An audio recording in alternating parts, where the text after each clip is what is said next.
Bonjour à toutes et à tous, j'espère que vous êtes en pleine forme. Bienvenue dans cette série de vidéos un petit peu particulière puisque nous allons faire ensemble tout au long de ces prochains mois, ces prochaines semaines, un suivi de chantier et pas n'importe lequel. Je vais vous raconter un petit peu l'histoire de ce chantier, qu'est-ce qui a fait qu'aujourd'hui je suis ici et que je peux vous montrer l'envers du décor de cette opération.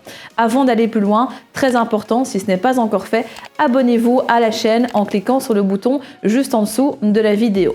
Alors ici, pour poser un petit peu le contexte, une amie de la famille m'a contacté il y a quelques temps, catastrophée.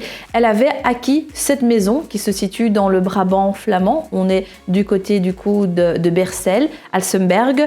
Et en fait, ce qui s'est passé, c'est qu'elle s'est fait arnaquer par son entrepreneur et son architecte. C'est-à-dire qu'elle a acheté à un certain prix et tout ça, je vous dévoilerai les chiffres à la fin de l'étude de cas. Comme ça, vous avez vraiment la totalité par rapport à cette opération-ci. Et au final, on lui a un petit peu promis monts et merveilles. Elle allait pouvoir agrandir, elle allait pouvoir faire ce qu'elle voulait, ça allait être des finitions très luxueuses, etc.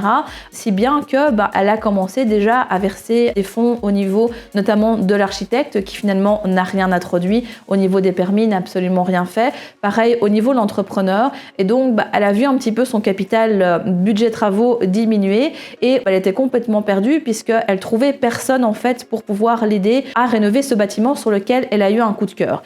Et c'est comme ça qu'elle est atterrie ici. J'ai été plusieurs fois du coup avec elle sur place, j'ai fait appel à mon équipe d'artisans avec lesquels on a l'habitude de travailler au niveau de notre réseau et au final on a réussi à lui proposer un modèle de rénovation qui lui convient et qui surtout lui permet d'habiter dans le bien, puisqu'en fait quand son entrepreneur et l'architecte lui avaient dit que finalement en fait son enveloppe avait triplé. À la base, il lui avait donné une enveloppe de 100 000 €, puis c'est passé à 200 000, et puis pour la version finale, c'était, tenez-vous bien, 300 000 €. Forcément, elle ne savait pas suivre non plus. Elle a un certain budget, elle a des économies pour injecter dans la rénovation, des économies qui représentent toute une vie. Donc son histoire m'a touchée aussi, et je voulais absolument l'aider. Et donc j'ai décidé de l'accompagner dans la rénovation de ce chantier pour faire en sorte qu'au moins elle puisse y vivre, même si ce n'était pas les plans initiaux qui avaient été prévus. Au moins elle pourra être dans cet endroit qui lui tient à cœur. Alors cette maison, elle est assez particulière puisqu'en fait elle a beaucoup de travaux à faire.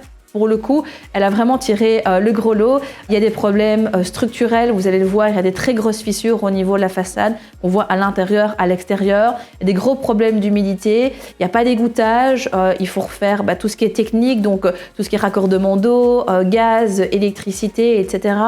Il y a tout le jardin aussi à réaménager. Bref, il y a vraiment beaucoup de travail et vous allez le voir juste après dans ce qui va suivre au niveau des images. On va même devoir faire de la démolition, reconstruction, parce qu'on ne sait pas garder une partie du bâtiment tellement que le bien, c'est le cas de le dire, est dans son jus. Donc ça me paraissait intéressant de vous montrer cette étude de cas et j'espère que ça vous plaira. N'hésitez pas à mettre en commentaire toutes les questions que vous avez par rapport à ce projet. Je me ferai un plaisir d'y répondre et puis au fur et à mesure du temps, vous allez découvrir l'envers du décor.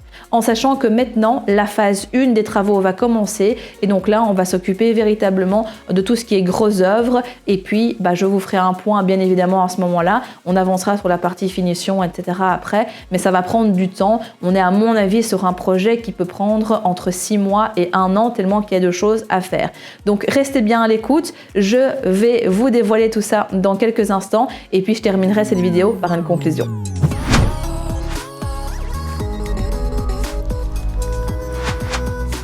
Alors nous allons commencer par l'extérieur de la maison et donc la maison qu'on va voir aujourd'hui c'est celle de droite. Alors première chose que l'on peut observer c'est que comme je vous le disais il y a toute une série de fissures en fait au niveau de la façade.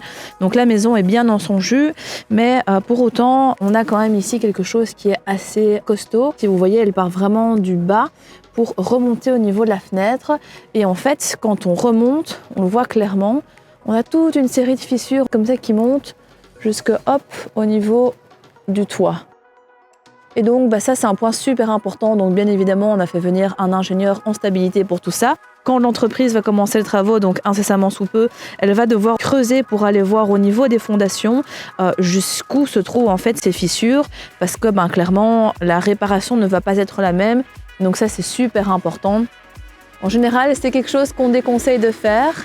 Dans certains cas de figure, c'est pas toujours possible. Et ici, vous l'avez compris, elle a acheté le bien dans cet état-là.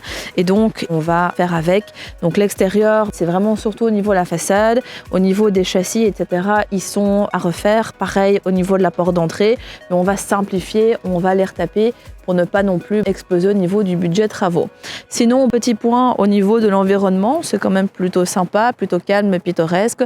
On a des petits champs, on a voisinage, somme toute quelque chose d'assez classique, mais ça va être un chouette coin et surtout quand ça sera rénové après. Passons maintenant donc à la suite de l'extérieur où je vais vous montrer, donc on a vu la maison de face, on va voir la maison au niveau de l'extérieur sur le côté latéral. Donc pareil ici, on le verra au niveau de l'intérieur. La maison, elle est dans son jus, mais à tous les niveaux. Donc toute cette partie ici, elle va être démolie pour pouvoir être reconstruite à l'identique.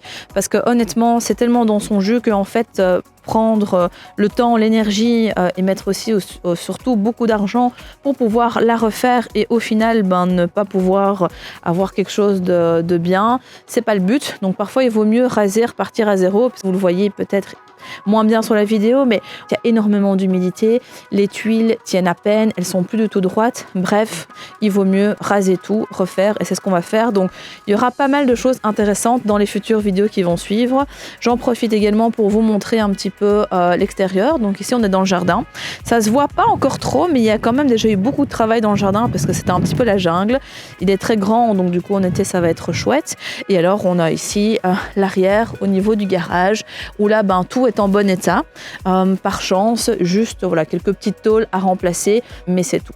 Et donc maintenant qu'on a vu l'extérieur de la maison, je vous propose qu'on rentre à l'intérieur. Comme ça, vous voyez vraiment l'envers du décor de A à Z. Alors nous sommes maintenant à l'intérieur de la maison et donc je suis rentrée par la petite porte qui se trouve au niveau du jardin. Et donc on arrive directement dans une pièce qui peut faire peur à certaines d'entre vous. Donc ça c'est, comme je vous le disais, du coup c'est l'annexe qui va être détruite et totalement reconstruite parce que vous le voyez directement, il y a des énormes fissures au niveau des murs. Il y a un très très gros problème d'humidité, alors rien de grave. Et donc là je vous invite aussi à relativiser quand parfois vous voyez quelques petites taches dans des biens que vous pouvez visiter. Dites-vous que ça peut être pire ailleurs. Non mais blague à part, je sais que ça peut faire peur, mais pour autant ça se traite. On n'est pas ici sur de la mérule, donc vraiment il n'y a pas trop de panique à avoir par rapport à ça. Je vais vous montrer un petit peu aussi au niveau du toit. On voit clairement que ça tient, mais peut mieux faire et donc clairement toute cette partie-ci va être détruite et reconstruite et on le voit. On a même du coup de l'eau qui s'infiltre et donc ici on est sur l'arrière de la maison et donc ici je vais vous montrer bien évidemment après, mais devant vous on a donc l'espace cuisine et puis après donc le salon salle à manger qui donne sur la porte avec la façade que je vous ai montré en extérieur. Et alors de l'autre côté, là, je vais allumer parce qu'il n'y a pas de lumière. Hop. Là ici on a actuellement une petite toilette et alors du coup l'espace qui va avec, qui à la base était censé une buanderie, mais vous en conviendrez pour dire qu'on n'a pas très envie d'étendre son linge pour le moment dans cet espace ici. Donc voilà, donc tout ça, vous allez voir la différence avant-après va être assez incroyable, assez énorme. C'est ça aussi la beauté des travaux, c'est la projection qu'on peut avoir. Il faut savoir se projeter. Ici, vous l'avez compris, du coup, le bien était beaucoup plus dans son jus que ce qui était prévu à la base. Donc il y a eu quand même pas mal de surprises par rapport à ça. Mais bon, c'est pas grave, on garde le moral et quand on est accompagné des bonnes personnes, eh bien clairement, tout va tout de suite mieux. Alors, on a ici une entrée donc pour la cave. Je vais pas descendre parce qu'en fait, vous l'entrevoyez peut-être, mais il y a énormément d'eau dedans. Par contre, la cave est rongée par l'humidité ici, donc là, on va traiter ça aussi, bien évidemment. On va abattre toute cette partie ici que vous voyez à gauche et on va du coup la condamner pour éviter les problèmes d'humidité futurs après traitement. Donc pareil, au niveau des murs, tout ça, ça va partir. Ici, à la base, il y avait la cuisine. C'est là que sera la nouvelle cuisine également. Tout ça va être démoli. La cheminée, vous le voyez aussi, elle est bien dans son jus. Je vais vous montrer aussi, hop, voilà. Vous voyez peut-être un petit peu mieux que tout à l'heure. On a aussi donc la toiture actuelle qui va être démontée. Et là, pareil, on se retrouve toujours avec des gros problèmes au niveau des fissures. Je sais pas si vous le voyez, hop, voilà, juste là. Tout ça, ça va être traité. Alors je vous rassure, le bâtiment ne va pas s'effondrer, loin de là. On sait quand même récupérer beaucoup de choses dans l'immobilier quand on est accompagné des bonnes personnes, qu'on a les bons corps de métier, etc.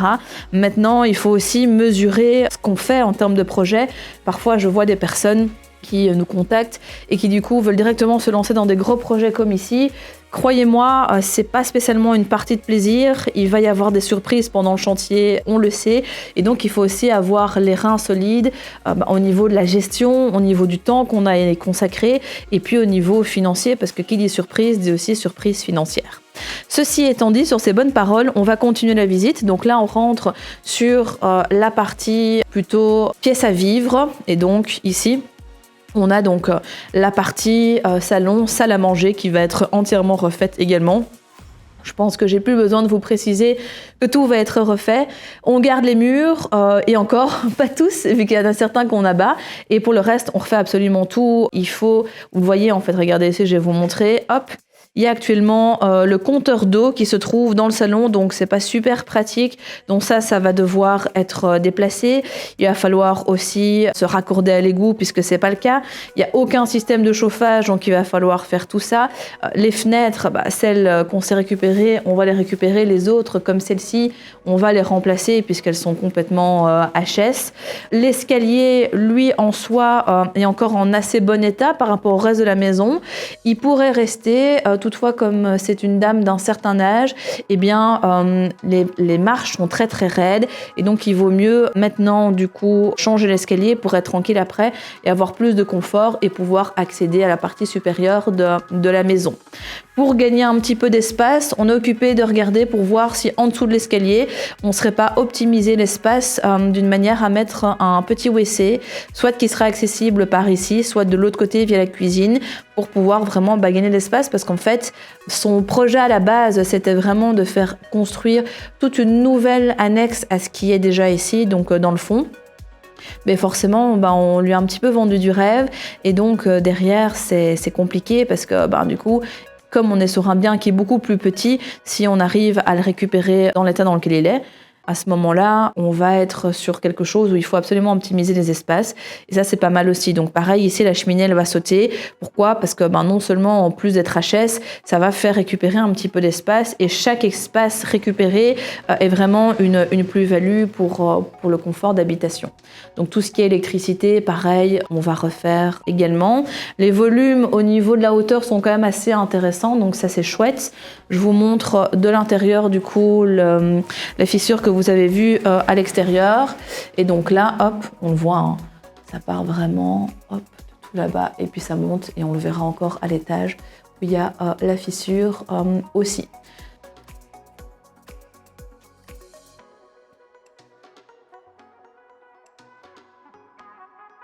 Je vous propose qu'on passe à la partie étage pour voir qu'est-ce qui se cache en haut.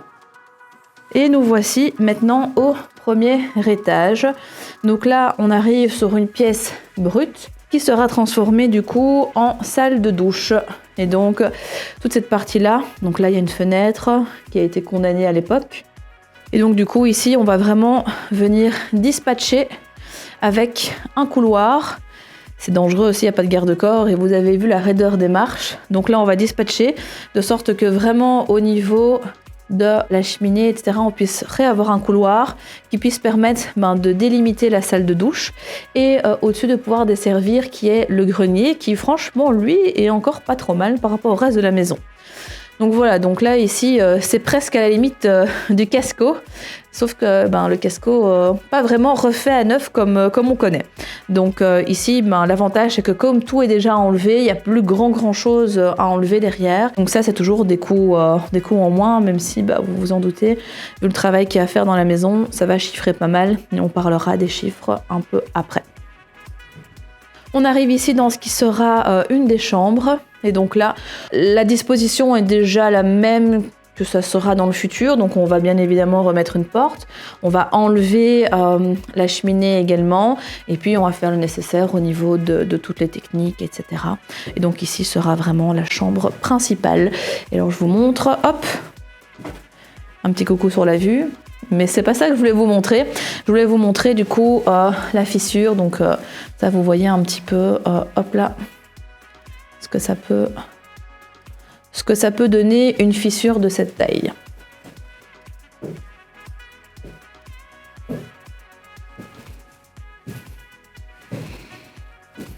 Voilà, et je vous propose maintenant qu'on passe à la partie grenier. Alors ici, donc l'escalier va rester le même, et dans le grenier, vous allez voir, on va pas faire grand chose dans un premier temps, parce que le budget alloué ici va être mis vraiment en priorité sur ce qu'il faut faire au niveau du gros œuvre et les finitions au rez-de-chaussée et au premier étage pour que ça soit habitable. Et nous voilà arrivés au grenier. Nous venons, hop, d'ici.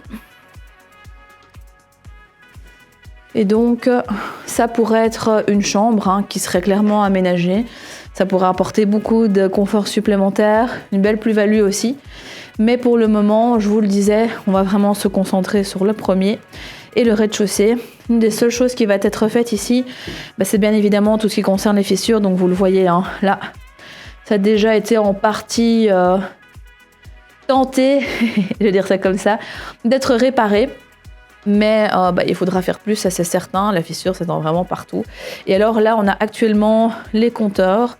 Vous pouvez juger par le nombre de toiles d'araignée présentes dessus pour en déduire que ça fait longtemps que la maison n'est plus habitée. Ainsi que ce compteur-là est HS. On l'aurait compris. Blague à part, donc ici maintenant on ne peut plus laisser en fait des compteurs aux pièces comme ça doit être à l'entrée. Donc le compteur va être descendu et il y aura un petit coffrage au niveau de la porte. C'est pas toujours ce que les gens veulent, c'est certain, mais bon maintenant c'est les normes et puis de toute façon c'est pas très pratique ici qu'on se le dise. Donc voilà, sinon ici le bâtiment dans cette section là est relativement en bon état et donc ils vont simplement mettre de l'isolant en rouleau au-dessus pour récupérer un petit peu ici la chaleur. C'est une solution à moindre coût pour un petit peu isoler. On fermera bien évidemment cette partie-là avec une petite trappe. Comme ça, voilà, on perd pas trop non plus en termes de chaleur. Et puis derrière, ça, quand ils voudront et ou quand ils auront le budget, puisque tout ça va coûter un certain prix, ils le feront de leur côté. J'espère du coup que cette première partie de l'étude de cas vous a plu. Passons maintenant à la section conclusion. Ce que j'aimerais vraiment aborder avec vous, c'est l'importance, je ne le dirai jamais assez, d'être bien accompagnée par les bonnes personnes. Parce que si au final elle avait été visiter ce bien, elle aurait été accompagnée et on lui aurait un petit peu fait voir tout le futur qui allait en découler, tout ce qu'elle allait devoir faire pour pouvoir vivre dans ce bien, je pense que sincèrement elle ne l'aurait pas acheté. Parfois quand on démarre, on se dit c'est pas grave, je peux faire les choses tout seul, j'ai besoin de personne, je m'y connais, ou j'ai un oncle ou une tante, même si j'ai rien contre eux bien évidemment, qui peut m'aider et ça va aller. Vraiment super important. Vous n'imaginez pas le nombre de personnes qui viennent nous voir quand c'est déjà trop tard, catastrophé, en nous disant Élodie, est-ce que tu peux m'aider? Est-ce que tu sais me sortir de cette situation délicate? Alors parfois c'est possible. Ici on a de la chance parce que c'est récupérable malgré tout. Ça ne sera pas facile, mais ce sera récupérable. Par contre, parfois pour certaines personnes, il est trop tard. Donc vraiment, faites super attention. Faites-vous accompagner, ayez des connaissances, ayez un bon réseau et surtout si des gens vous donnent des conseils que vous ne connaissez pas très bien ou des artisans que vous avez trouvés ça et là, méfiez-vous, faites bien les vérifications nécessaires et faites valider tout ça par quelqu'un d'autre puisque n'oubliez pas qu'ils ont un intérêt aussi financier. Au plus ils font des travaux chez vous, au mieux ils gagnent leur vie et parfois c'est pas toujours nécessaire, donc ça super important. Deuxième point, c'est de ne pas sous-estimer le budget des travaux. Quand on n'y connaît pas grand-chose, ou du moins quand on démarre, on peut se dire oui mais ça va aller, ça va être facile, ça va pas coûter grand-chose, etc. En rénovation, il y a toujours des surprises, donc il faut vraiment, si vous ne le sentez pas, démarrer par un projet qui est plus petit et puis au fur et à mesure du temps avancer. J'entends parfois des gens qui me disent mais Élodie, en fait pour faire une bonne affaire, il faut acheter limite un bien comme ici, prendre une ruine et en faire quelque chose de bien. C'est vrai que vous allez amener une plus-value, mais par contre, rien n'empêche d'acheter un bien qui qui a déjà été rénové et qui est déjà même loué, sur lequel il n'y a rien à faire, ou un bien à réfléchir légèrement, sur lequel vous allez faire une très bonne opération et qui derrière sera rentable aussi. L'immobilier, c'est pas toujours une question de comparaison. En fait, ce n'est jamais une question de comparaison avec ce que l'autre a fait, ce que telle personne sur YouTube a fait, etc. Les projets que moi je fais ne sont pas les projets que vous avez envie de faire et vice versa. Eh bien, c'est la même chose en matière de rénovation. Faites-vous confiance, soyez alignés avec ce que vous voulez. Si vous voulez quelque chose de petit pour démarrer, c'est très bien, il n'y a aucun jugement là-dessus. N'oubliez jamais que derrière, c'est vous qui allez devoir comporter et supporter les risques que vous allez pouvoir peut-être découvrir durant votre rénovation, durant tout votre projet. Donc ça, c'est super important. Ne vous lancez dans un projet que si vous le sentez réellement et ne sous-estimez pas aussi la tâche de travaux. Et pour terminer cette partie conclusion, je vais finir sur une note positive, c'est que j'aimerais vous dire de ne pas perdre espoir. Regardez ce cas ici, vous avez vu la maison est dans un état assez certain, pour ne dire que ça, et pour autant, on a quand même réussi à optimiser un devis travaux pour faire en sorte que les travaux soient réalisés et qu'elles puissent vivre dedans. Donc ne prenez pas tout comme une fatalité, ça peut arriver parfois de faire des mauvaises affaires, surtout si vous avez fait une affaire il y a quelques années et que vous ne connaissez potentiellement pas Real Estate in Belgium, c'est pas grave, il y a des personnes qu'on a déjà accompagnées qui avaient fait des mauvaises affaires dans le passé, on les a transformées, elles ont continué à investir en étant plus cadrées sur une méthodologie spécifique qu'on va enseigner et elles ont réussi derrière à un petit peu contrebalancer cet effet et à avancer et ne pas être bloquées. Donc vraiment, si à un moment donné vous sentez que vous avez besoin d'aide, ne baissez pas les bras, des solutions il en existe, alors peut-être que vous perdrez de l'argent, peut-être pas, mais tournez-vous vers des personnes qui sont compétentes, qui ont les ressources, qui savent gérer tout ça. Des personnes par exemple comme nous, avec mon équipe, on se fera un plaisir de vous aider et on fera en sorte que votre premier projet immobilier, ou même si vous continuez à investir, ou même si vous investissez en société, en fait peu importe, que votre projet immobilier tout court soit un succès et surtout qu'il soit mis au service de votre vie. Si ce n'est pas encore fait, je vous invite à vous abonner en cliquant sur le petit bouton en dessous de la vidéo. Likez, commentez, posez-nous un maximum de questions et puis on se retrouve très vite pour la suite des aventures de ce chantier dans une prochaine vidéo. À bientôt.